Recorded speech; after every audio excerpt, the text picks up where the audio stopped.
ফরদ ভাই, আপনি বলেন যে মাননীয় প্রধানমন্ত্রী যে বলেছেন আত্মীয় স্বজন উপজেলা নির্বাচনে অংশগ্রহণ করতে পারবে না, উনি কোন আইনে, কোন ক্ষমতা বলে, কোন কর্তৃত্ব বলে উনি এই কথাটা বলেছেন? আপনি আমাকে আইনের রেফারেন্স দেখেন। 15 অ্যামেন্ডমেন্টের মাধ্যমে, পঞ্চদশ অ্যামেন্ডমেন্টের মাধ্যমে 7-এর কতে আবার 1-2 আছে, সেইখানে বলা হয়েছে এই সংবিধানের বাইরে যদি কেউ কাজ করে সেইটা হবে ষড়যন্ত্র, এবং এই সংবিধানের জন আকাঙ্ক্ষার বাইরে যদি কেউ কোন কাজ করে, জন আকাঙ্ক্ষা, তো এই জন আকাঙ্ক্ষার বাইরে যদি কাজ করে সেটাও হবে ষড়যন্ত্র। প্রধানমন্ত্রী যেটা বলেছেন যে আমাকে সরিয়ে দেওয়ার জন্য ডান বাম উভয়ই চেষ্টা করছে, আমি ক্ষমতা কার কাছে দিব, এইটা কিভাবে অসাংবিধানিক হলো? এটা তো কোনোভাবে এটার সাথে মিল হচ্ছে না। আচ্ছা, আপনি যদি আইনের মানে আমি যে কথাটা বলেছি যে প্রধানমন্ত্রী যে বক্তব্য দিয়েছে ওই কথাটা আর্টিকেল 7A তে থাকতে হবে। আইন কখনো এইভাবে ব্যাখ্যা করে না, আইন কখনো এইভাবে ব্যাখ্যা করে না। আপনি বলছেন thoroughly violation of the constitution. আসলে হয়েছে কি দিলুর ভাই, এখানে আমি একটু বলি, এখানে ব্যারিস্টার সরোয়ার ভাইও আছেন, একজন প্রধানমন্ত্রী, উনি কিন্তু প্রায় 15+ একটানা ক্ষমতায় আছেন, সংবিধানের এই বিষয়গুলো উনি জানেন। সুতরাং উনি যখন বক্তব্য দিবেন বা কোনো স্টেটমেন্ট দিবেন, উনি কিন্তু এই দিকটা খেয়াল রেখেই করবেন, ওনার অভিজ্ঞতাই এই কথা বলে দিবে যে উনি বক্তব্যটা যে দিচ্ছেন এটা সংবিধানের ভায়োলেশন হচ্ছে কিনা। এই সেন্সে উনি কিন্তু অত্যন্ত তীক্ষ্ণ। বহুদিন প্রধানমন্ত্রীর অফিসে থাকার ফলে she has got this sort of sense to make this comment. Thank you very much. আপনি কন্টিনিউ করেন এখন। আচ্ছা, প্রধানমন্ত্রী ইলেকশনের আগে যে বক্তব্যগুলো দিয়েছিল, এখন যে বক্তব্যগুলো দিয়েছিল, আর্টিকেল 148, আপনি ওপেন করেন আর্টিকেল 148 তফসিল 5-এ আপনি যাই দেখেন, তফসিল 5-এ উনি যখন শপথ নেন, শপথে কি ল্যাঙ্গুয়েজটা থাকে?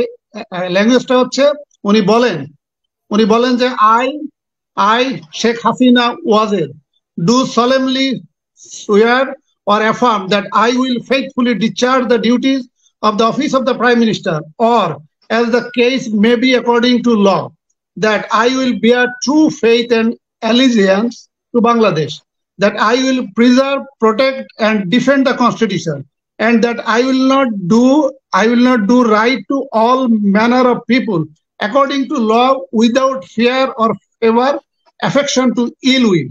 আপনার একই শপথ নেয় হচ্ছে আমাদের ইলেকশন কমিশনার যখন শপথ নেন একই কন্টেন্ট, শুধু শেষের যে লাইনটা ওনাদের আলাদা থাকে। ওখানে ওনারা বলেন যে and that I will not allow my personal interest to influence my official conduct or my official decisions. তাহলে ইলেকশন কমিশনের আগে যে 5 জন ইলেকশন কমিশনার যে সিদ্ধান্তগুলো নিয়েছেন এবং এখন যে সিদ্ধান্তগুলো নিচ্ছে, যে আগে তারা বললো, প্রধানমন্ত্রী যে বক্তব্য দিল, পরে আবার ইলেকশন কমিশন থেকে বলছে যে আত্মীয় স্বজন অংশগ্রহণ করতে পারবে। তো তার মানে প্রধানমন্ত্রী যে কথাগুলো বলে দিচ্ছে সেই কথাগুলোই তারা প্রকারান্তর সিদ্ধান্তগুলো নিচ্ছে। তো তাহলে যে তারা যে প্রধানমন্ত্রী যে বলে থাকেন প্রথম যে না তোমরা এটা করো না, আত্মীয় স্বজন দাঁড়াবে না এমপি মন্ত্রীর, প্রভাব বিস্তার করতে পারবে না, এটা সংবিধানের সাথে এই বক্তব্য সাংঘর্ষিক না। আর যে ওত নেওয়া হয়েছে এই ওতের মধ্যে এগুলো নাই যে কোনটা সাংঘর্ষিক। আপনি যে কাউকে করেছি তো আর্টিকেল 48 শুরুতে বলেছে যে আত্মীয়স্বজন করতে পারবে না, পরে তো আমাদের টক শোতে অনেকেই জিলুর ভাই এটা কনস্টিটিউশনে হইতে পারে না, এটা ডিসিশন চেঞ্জ হতে পারে, but it does not mean Hasina আপা শুনেন, এটা হইতে পারে কিন্তু it does not mean that prime minister has violated the constitution. Decision change হইতে পারে, but changing of the decision of the Prime Minister does not create any violation of the article of the Constitution. ফরদ ভাই, আপনি বলেন যে মাননীয় প্রধানমন্ত্রী যে বলেছেন আত্মীয় স্বজন উপজেলা নির্বাচনে অংশগ্রহণ করতে পারবে না, উনি কোন আইনে, কোন ক্ষমতা বলে, কোন কর্তৃত্ব বলে উনি এই কথাটা বলেছেন? আপনি আমাকে আইনের রেফারেন্স দেখেন। না, পারবে না তো বলে নাই, না করা ভালো না, বলে নাই মন্ত্রী এবং এমপির আত্মীয় স্বজনরা উপজেলার নির্বাচন না করা ভালো। এরপরে যেটা বলা হয়েছে যে যদিও বা দাঁড়ায়, হ্যাঁ সংবিধানে মানে এরকম বাধা নাই কিন্তু দাঁড়ায়, আমাকে বলেন is there any inconsistency of the speech of the Prime Minister according to the article 7, 1 and 2 এখন বলেন।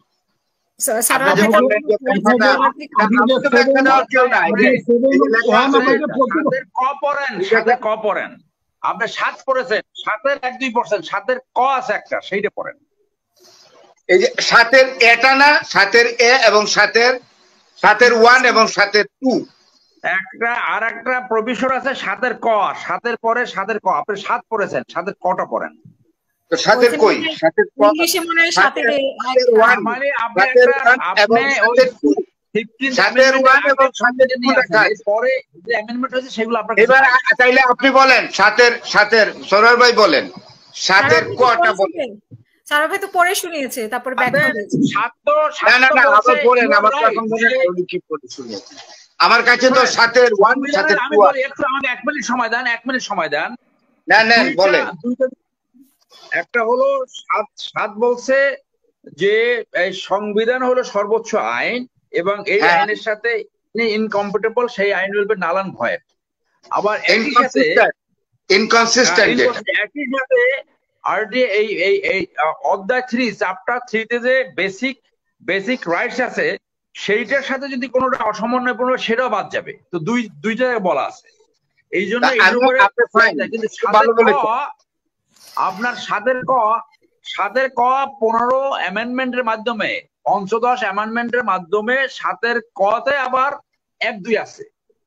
সেইখানে বলা হয়েছে এই সংবিধানের বা বাইরে যদি কেউ কাজ করে সেইটা হবে ষড়যন্ত্র, এবং এই সংবিধানের জন আকাঙ্ক্ষার বাইরে যদি কেউ কোন কাজ করে, জন আকাঙ্ক্ষা, তো এই জন আকাঙ্ক্ষার বাইরে যদি কাজ করে সেটাও হবে ষড়যন্ত্র। এবং তারপরে বলা যে ষড়যন্ত্রের পানিশমেন্ট কি, রাষ্ট্রের বিরুদ্ধে ষড়যন্ত্র করলে যে পানিশমেন্ট, ক্যাপিটাল পানিশমেন্ট, সেটা হবে। এই সংবিধানে মাত্র 3-4টা ধারা আছে যেটা হাইকোর্টে মামলা করতে রেফার করা হয়। সেটা হলো 102, 103, এগুলোকে ডাইরেক্ট হাইকোর্টে এই প্রভিশনটাকে ব্যবহার করে রিট করা হয় এবং এপিলেট ডিভিশনে মামলা করা হয়। ভবিষ্যতে সুযোগ হবে 7-এর কয়ে মামলা করার। 7-এর কয়ের উপর এখন পর্যন্ত কোনো মামলা করা হয় নাই। তো এই 7-এর কয়ের উপর কিন্তু ভবিষ্যতে মামলা আসতে পারে, এবং এই প্রভিশনটাকে ইনসার্ট করেছে এই আওয়ামী লীগ পঞ্চদশ অ্যামেন্ডমেন্টের মাধ্যমে, এবং সেখানে বলেছে এই সংবিধানের কোন প্রভিশনের বাইরে যায় এমন যদি কোনো কাজ করে অথবা কাজ করার উদ্যোগ নেয়, প্রচেষ্টা চালায় এবং ষড়যন্ত্র করে, তাহলে 7-এর ক অ্যাট্রাক্ট করবে।